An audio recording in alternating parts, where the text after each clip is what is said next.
नमस्कार, मैं बालेश Gupta HD news से अपने कैमरा पर्सन मुकेश रेग्मी के साथ। इस वक्त हम लोग कांग्रेस के खेल प्रकोष्ठ के जो प्रदेश अध्यक्ष हैं श्री सत्येंद्र पवार जी, उनके घर आए हैं मियावाला में, और उनसे हम खेल को लेकर जानकारी लेना चाहेंगे कि सरकार की तरफ से और उनकी खेल की तरफ से क्या तैयारियां चल रही हैं, और क्योंकि कोरोना काल भी रहा बीच में और कई दिक्कतें भी आई हैं, तो इस बारे में विस्तृत रूप से इनसे जानकारी लेंगे।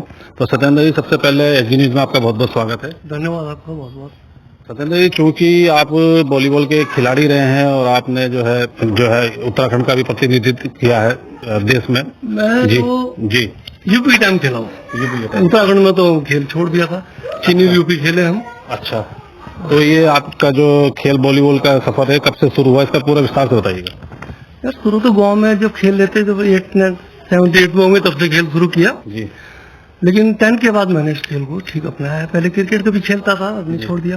और इसमें काफी सहयोग रहा ओएनजीसी देहरादून। उन्होंने सतीश कुमार कुकरेती थे वॉलीबॉल के सीनियर खिलाड़ी, उन्होंने हर गांव में कैंप लगाया, उसका रिजल्ट बहुत अच्छा मिला। तो उससे फिर पीछे मुड़कर नहीं देखा हमने। ओएनजीसी तरफ से ये कैंप लगाए जाते थे? ओएनजीसी तरफ से कैंप लगाते थे, और उसका मेन जो थे वो अरुण कुमार सूद जो इंडियन प्लेयर थे, सेकंड सतीश कुमार कुकरेती जो सीनियर प्लेयर थे। बहुत ही मतलब कम पैसे में अच्छा काम करना जी, बिल्कुल डेड ऑनेस्ट आदमी जी। उन्होंने उसके योगदान से। आपने कहाँ कखेला वॉलीबॉल? तो मैंने सबसे पहले तो हमने अपने गांव शुरू किया, यहाँ से प्रैक्टिस ओएनजीसी में जवान वारिस नेशनल खिलाड़ी थे, उन्होंने कोचिंग दी गाँव में आके। सेकेंडली 84 के बाद हमने गांव में क्लब बनाया, दूर शक्ति क्लब मियाला।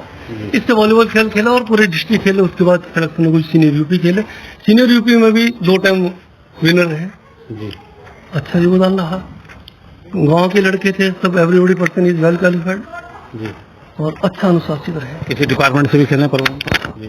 हाँ, मैं नौकरी मेरी बहुत जल्दी लगी थी जी, और भगवान की कृपा से खेल ने बहुत कुछ दिया। उस समय खिलाड़ियों को नौकरी जो है बहुत जल्दी नौकरी, मतलब मैं आपसे बता रहा हूँ, खेल ने बहुत कुछ दिया। छोटी एज में जॉब लग गया था, बाहर खेला, और उसके बाद माइनिंग डिपार्टमेंट था सेंट्रल गवर्नमेंट के पीपीसीएल, उसमें लंबे टाइम खेला हूँ, स्पोर्ट्स में भर्ती रहा हूँ, और सब कुछ जॉब ठीक रहा है। और अब आप रिटायर हो गए हैं? नहीं, रिटायर नहीं बोलते थे। इससे भारतीय जनता पार्टी कार्यकाल में जो है अंडरटेकिंग जो प्रोजेक्ट थे जो सब्सिडी पे चलते थे उनको बंद कर दिया गया था, उसमें वीआरएस दिया गया था। अच्छा, पेमेंट दिया ठीक सरकार ने, लेकिन प्रोजेक्ट बंद हो गए, बेरोजगारी पूरी फैलने शुरू हो गई थी। ये 2003 में बंद कर दिया था जी। हमारे जैसे देहरादून में आईडीपीएल पीपीसीएल था, बट 4 प्रोजेक्ट गवर्नमेंट के इसने देहरादून में बंद किए, जो सरकार इस बात को बोलती है कि हम रोजगार देंगे। उन्होंने इसकी शुरुआत की। इसका जीता जागता उदाहरण है कि एचएमटी बंद की गई, और आज एचएमटी चलाने के बाद दोबारा कर रहे हैं लोग जी। नवीन बलोनी जो कल आके बोला है कि हम इसके सोचेंगे इस बारे में, तो भाई बंद ही क्यों किया था? नहीं, मेरा एक सवाल आपसे महत्वपूर्ण सवाल ये है कि चूंकि आप खिलाड़ी रहे, खिलाड़ी होने की बदौलत ही नौकरी भी मिली, सब कुछ आपने खुद ही कहा कि खेल ने आपको बहुत कुछ दिया। उत्तराखंड बनने के बाद आपको खेल को लेकर क्या लगता है कि उत्तराखंड ने अपनी उस पर खिलाड़ियों की जो है वरीयता होनी चाहिए थी, जो उनको जरूरतें होनी थी, उस पर खरा उतरा है या नहीं? देखो, सबसे पहले बात है, जब उत्तराखंड नहीं बना था, यूपी टाइम में था जी, तो उत्तराखंड में तो लोगों में कुछ अच्छी वो था कि यार चलो अच्छा टाइम आएगा। लेकिन 20 साल गुजर गए, अभी तक खेल कोटा लागू नहीं किया गया। पंजाब हरियाणा में 4% कोटा है, नेशनल खिलाड़ी को डायरेक्ट जॉब देते हैं, एज ए नॉट सिपाही नहीं बल्कि हवलदार सिपाही देते हैं, और यहाँ 0 है। स्पोर्ट्स कोटा नाम ही नहीं है, तो खिलाड़ी को क्या भविष्य होगा? और एक चीज जानना चाह रहा था मैं, बात कर रहा था खेल कोटे से मतलब जो नौकरी मिलती थी उसकी बात करें। ऐसा होता कि किसी भी स्टेट गवर्नमेंट में जो जितने भी स्टेट गवर्नमेंट ऑफिस है उनमें पूरा प्रतिशत होता, उसमें 4% कोटा होना चाहिए, कोई भी इनका खिलाड़ी हो। सिर्फ अभी तक एक गढ़वाल में एसएसबी रही है, बीजी रुड़की रही है, ओएनजीसी का तो स्टैंडर्ड बहुत अच्छा रहा, उसने तो करंट प्लेयर लिए है, उसमें किसी से कोई ताल्लुक कोटे से। उसके 16 प्लेयर इंडियन प्लेयर होंगे और करंट खेलने वाले होंगे। जब ये स्पोर्ट्स कोटा लागू नहीं तो खिलाड़ी कहाँ से होगा? जब तक खिलाड़ी को रोजगार नहीं मिलेगा तो कब तक खेल खेलेगा? ऐसे ऐसे खिलाड़ी हैं जो 1 से 8, 9, 10 नेशनल खेल चुके, लेकिन बेरोजगार हैं। हमारे यहाँ के खिलाड़ी दूसरी स्टेट पे खेल रहे हैं, दूसरी स्टेट के लिए मेडल ला रहे हैं, तो अपने क्यों ला सकते थे? अभी इन्होंने, उसका कारण क्या है? यहाँ पर उनको लिए कोई मतलब सुविधा नहीं है, या यहाँ पे कोई वो बनी नहीं है, बोर्ड ही नहीं बना हुआ? देखो यार, अभी तक कोटा ही नहीं लागू हुआ। अभी ये सौभाग्य बीजेपी ने तो चुनाव मुद्दा उठाया है, उन्होंने एक मीटिंग करी है, जितनी एसोसिएशन ने सबको बुलाया, लगभग 20 आदमी को, कि हम स्पोर्ट्स कोटा लागू करेंगे। मीटिंग की गई, उसमें खेल मंत्रालय सभी को इन्वॉल्व किया गया। हमारी भी सलाह ली गई, तो हर एसोसिएशन से 1-2 मेंबर बैठे, उसकी पूरी फाइल तैयार होकर गई, लेकिन फाइल कहाँ गई अब किसी को पता नहीं। अच्छा, उसमें कौन कौन से खेल शामिल है? उसमें टोटल जो वॉलीबॉल, जैसे volleyball, football, kho kho, boxing, total game थे, सब गेम के एसोसिएशन के मेंबर बैठे थे। तो उसमें लागू किया था कि हम स्पोर्ट्स कोटा लागू करेंगे 4% और 5% करेंगे डिग्री कॉलेज में एडमिशन के लिए, लेकिन वो फाइल ही गुम होगी भाषा। ये तो खेल मंत्री बता सकते हैं कहाँ गई। अब 2 महीने बाद बोल देंगे कि चुनाव आचार संहिता लागू होगी, तो एक मुद्दा बनाया, अगले फिर 5 साल बोली देते हैं। तो क्योंकि आप जो है कांग्रेस से खेल प्रकोष्ठ के प्रदेश अध्यक्ष हैं, तो आपने कभी इनसे सवाल नहीं उठाया सरकार से भी कि भाई 20-21 साल उत्तराखंड को बनने जा रहे हैं, हो गए हैं बने हुए, और अभी तक जो है खिलाड़ी के लिए कुछ सोचा ही नहीं का? खैर बस सवाल के मीटिंग में बैठ के बात की, उन्होंने भरोसा दिया कि इस बार स्पोर्ट्स कोटा लागू हो, खिलाड़ियों के लिए अच्छा होगा। कहीं भी अब वो फाइल ऐसी जगह चलेगी, मुझे तो इस साल छोड़ अगले साल भी उम्मीद नहीं लगती। इन्होंने एक नया खेल और खेल दिया उसमें। अरे आप हर जगह उन्होंने खेल को 4 ग्रेड में बांट दिया, ABCD, कोई जरूरत नहीं थी बांटने की। वॉलीबॉल को B ग्रेड कर दिया, मैं इसलिए कह रहा था वॉलीबॉल खिलाड़ियों, किसी को B, किसी को CD। बॉक्सर ऐसा गेम है, उसको A ग्रेड में डाल दिया। मैं कहता हूँ A ग्रेड होने नहीं चाहिए, बल्कि जो खेल नीचे स्तर पे है, गाँव में खो खो खेलती है लड़कियां, कबड्डी खेलती, रक्षा करती, छोटे गेम है, इनको उठाना चाहिए। अभी जो ग्रेड बनाए गए, इससे खिलाड़ियों पे क्या फर्क पड़ेगा? गलत मैसेज जा रहा है जी। वॉलीबॉल नेशनल 2003 में नेशनल हीरो रहे हैं, 2005 में भी रहे हैं, और इंडियन प्लेयर हैं। मेहर सिंह जैसे इंडियन टीम कैप्टन, एशियाड के मेडलिस्ट हैं जी। तो इन लोगों को क्यों ऐसा ग्रेड बांट रहे? अच्छा तो ये कि जो खो खो गेम बिना जमीन में खेलने वाला, कबड्डी खेलने वाला, इनको बराबर करो ना, उनको सहयोग दो। जो ऐसे इस लायक है वो ऐसे उनको खर्चा करें। क्योंकि आपने बताया कि 4% कोटे की बात हुई है, तो ये कब हुई थी मीटिंग आपकी? ये मीटिंग मेरे 3 महीने पहले हुई थी, सचिवालय में बैठे गए थे, मैं तो नहीं बैठा, उसमें लिमिटेड आदमी उठाए गए थे। हमारे यहाँ से वॉलीबॉल एसोसिएशन का झगड़ा चल रहा है अभी कोर्ट में। अच्छा। इसलिए भंग है, तो इसलिए जो ओलंपिक एसोसिएशन का जो मेंबर था उनको डॉक्टर DK सिंह को उठाया था। जी। ठीक है, उन्होंने जो बात भी रखी, लेकिन वो कहीं पता लगा फाइल है कहाँ। ये तो हमारे जो स्पोर्ट फाइल गुम होने की बात किसने की आपको? नहीं, मुझे किसी ने की यार, एक बात सुनो, आज मीटिंग हुई है, 1 दिन 2 दिन 2 महीने में, तो आज का तो फाइल का पता ही नहीं है। इस मामले में बहुत अच्छा लिखा है अरुण कुमार सूद, इंडियन वॉलीबॉल प्लेयर है, उनसे खेलते हैं, बीजेपी में राज्य मंत्री रह चुके हैं जी। उन्होंने भी लिखा है कि आप क्या कर रहे हैं, ये ग्रेड B ग्रेड ला रहे हो जी। उन्होंने इस बात को एतराज किया है। नहीं, इसका एक कारण ये भी तो नहीं हो सकता कि एसोसिएशन का जो मामला है कोर्ट में चल रहा है, इस वजह से भी लंबी? वॉलीबॉल है, और गेम तो नहीं है ना जी। वॉलीबॉल को छोड़ो, और गेम तो नहीं है ना जी जी।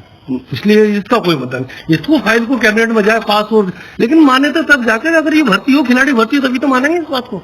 एक मैं थोड़ा सा सैंपल देना चाहता हूँ कि उत्तराखंड में यूपी के टाइम से SSG BG रूट की थी, उनके यहाँ स्पोर्ट्स कोटा था, पूरे उत्तराखंड के पहाड़ के लोगों को भर्ती करते थे, सिपाही हो जैसे करते। लेकिन अब जब से सेंटर आई है तो group centre, CRPF, CSF, BSF, ये लोग उत्तराखंड में इनको जगह दी है, अपनी ग्रीन बेल्ट दी, इन्होंने यहाँ पर बनाई है। तो इनकी टीम माना सेंट्रल टीम खेलती है इनकी अच्छी जी।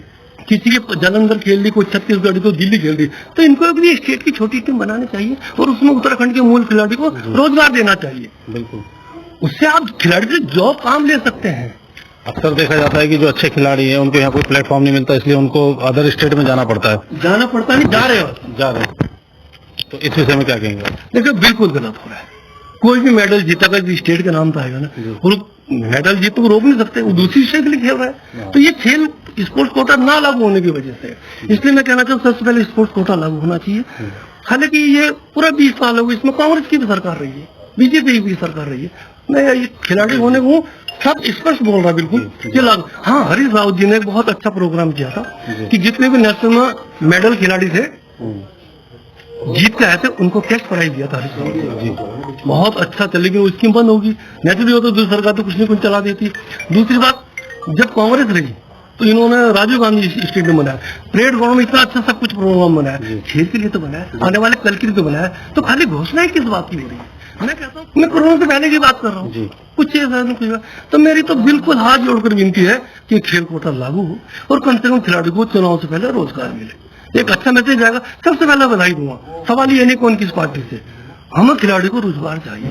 खेल कोटे को लेकर सारी एसोसिएशन सहमत है? हाँ, हर तरफ से, हर खिलाड़ी, तभी तो होगा। देखो ऐसी बात थोड़ी कह रहा हूँ कि मैं खेल लिया, इसमें कोई भेदभाव की लागू। मैं कहता हूँ आपसे मेरी रिक्वेस्ट है, मेरे आपके माध्यम से आप खेल मंत्री से पूछें, खिलाड़ी होने के नाते। नहीं, प्रयास रहेगा आप सब पे, एसोसिएशन वाला प्रयास ही रहेगा। देखो हर सब खिलाड़ी एसोसिएशन तैयार, में कोई नेगोशिएशन नहीं कर रहा है। नहीं, एक देरी की वजह से ये भी हो सकता है कि जो कि एसोसिएशन की आपस की लड़ाई थी उस वजह से भी देरी मान सकते हैं। एसोसिएशन को कोई झगड़ा किसी का नहीं हुआ था, फिर वॉलीबॉल में झगड़ा हो गया, इनका कुछ कोर्ट चल रहा है। क्रिकेट को लेके भी काफी लंबा, देखो क्रिकेट में 18 साल जी बिना एसोसिएशन के लिए बहुत दुख की बात है। बिल्कुल। इस बात की जरूरत की मैं अध्यक्ष दोनों में सचिव हूँ, ये नहीं सोचा भविष्य का नुकसान हो रहा सबका। जी, आज मतलब जो बच्चा 2000 में पैदा हुआ तो क्या खेल पाएगा? जो प्रतिभाशाली बच्चे तो बेचारे दूसरी स्टेट में जाने में मजबूर हुए। जी जी बिल्कुल। बस मैं आपके माध्यम से उन्होंने देखा, लेकिन मैं आपके माध्यम से बात कहना चाहता हूँ कि कोई भी गेम हो, वॉलीबॉल, फुटबॉल, विशेषकर क्रिकेट भी हो, इनमें सब मूल खिलाड़ी उत्तराखंड के खेले। मैं वॉलीबॉल में बिल्कुल मूल खिलाड़ी गए हैं, क्योंकि सिर्फ 2 ही गेम ऐसे हैं अभी तक, एक वॉलीबॉल एक बास्केटबॉल, जिन्हों हाइट पे डिपेंड करता है। फुटबॉल में छोटा खिलाड़ी चलेगा, क्रिकेट में चलेगा। अगर आज मैं खिलाड़ी हूँ, मैंने काफी डीप सबको देखा है, कम हाइट के प्लेयर वर्ल्ड के फेमस प्लेयर निकले आज तक, आपने गौर किया होगा, माराडोना निकले हैं, मतलब जितने भी, सचिन, कोई भी खिलाड़ी है कम हाइट के निकले। सिर्फ 2 ही गेम हैं जो वॉलीबॉल और बास्केटबॉल, जिनमें हाइट प्लेयर चाहिए। इनमें भी आप मुल्क का खिलाड़ी कौन स्टार बन जाए। वॉलीबॉल ने मुल्क टीम भेजी है लास्ट ईयर, मुझे अच्छा लगा, बहुत अच्छा लगा। अच्छा, खेल प्रकोष्ठ के प्रदेश अध्यक्ष होने के नाते आप यहाँ के प्रदेश के, अपने ही प्रदेश के खिलाड़ियों को क्या संदेश देना चाहेंगे? संदेश तो भाई अच्छा देना चाहता हूँ कि लेकिन देखो एक बात कहना चाहता हूँ मैं आपको, खिलाड़ी वही अच्छा है, उससे पहले इंसान अच्छा होना चाहिए। अगर वो किसी तरह का ऐप करेगा तो खिलाड़ी इंसान भी नहीं रह पाएगा। इसके लिए उसको अनुशासित रहे, एक साधु की जिंदगी जिए और अपने छोटों को भी ये सिखाए, मेहनत करे, खेले और इस स्टेट के लिए, इसके लिए मेडल जीत के लाए। छोटे बच्चों सबसे जरूरी क्या है कि समर वैकेशन लगाने चाहिए। 10th और 12th के बच्चे को जब एग्जाम खत्म होते हैं तो गांव में समर कैंप लगने चाहिए, हर गेम के, हर एसोसिएशन को लगाना चाहिए, उससे बच्चे निकलेंगे। हमको तो मालूम है कौन बच्चा कहाँ खेल रहा है, लेकिन 16 साल 18 साल लड़का को नया निकल रहा है, उसके लिए क्या जरूरी है? खिलाड़ी को डाइट चाहिए, चाहे खेल छोड़ा हो ना छोड़ा हो, तो बहुत जरूरी है, उसको हर ध्यान रखा जाए। एक छोटा सा उदाहरण है, मैं वॉलीबॉल खेला, मैं दाल रोटी खा के काम चला रहा, एक बॉक्सर नहीं चला सकता, एक पहलवान नहीं चला सकता, क्योंकि उसकी इतनी डाइट है, नौकरी मिलती तो खत्म हो जाएगा। तो ये सरकार को सबसे जरूरी है, उसको दिमाग से ठीक रखे, उसको रोजगार दे, कम से कम खेल पटाला करे। अभी उत्तराखंड पुलिस में भर्ती होनी है, गलत बोल रहा आपसे, एक खिलाड़ी 8 या 9 साल में खेल गया है, he is a well qualified, अगर आप उसे सिपाही भर्ती करें, उससे इसका क्या बीच गया? वो भी किसी का बच्चा है ना, कैसे खेल रहा है, कितनी मेहनत कर रहा है। खिलाड़ी हमारे टाइम में सिर्फ खिलाड़ी खेलते थे, हाई स्कूल इंटर हो जाते थे, लेकिन आज खिलाड़ी वेल क्वालिफाइड है, सब लोग ग्रेजुएट है और अच्छा मैसेज जा रहा है। पढ़ाई के साथ खेल चलाना बहुत बड़ी बात है। तो ये हमारे साथ सत्येंद्र पवार जी थे, जिन्होंने बड़ी अच्छी रोचक जानकारी दी। साथ ही उन्होंने सरकार से भी ये मांग रखी है कि जितना जल्द से जल्द हो, यहाँ के उत्तराखंड के खिलाड़ियों के लिए जो है खिलाड़ी कोटा जो है जल्द से जल्द लागू होना चाहिए, ताकि जितने भी खिलाड़ी हैं और जो बेरोजगार हैं, कम से कम उनका मनोबल बढ़े, और अगर उनको नौकरी मिलती है कोटे के थ्रू तो उनका मनोबल बढ़ेगा और यहाँ से कई प्रतिभाएं निकल के उत्तराखंड का नाम देश विदेश में रोशन कर सकती हैं। तो सर जी, एसडी न्यूज़ से बात करने के लिए आपका बहुत बहुत धन्यवाद।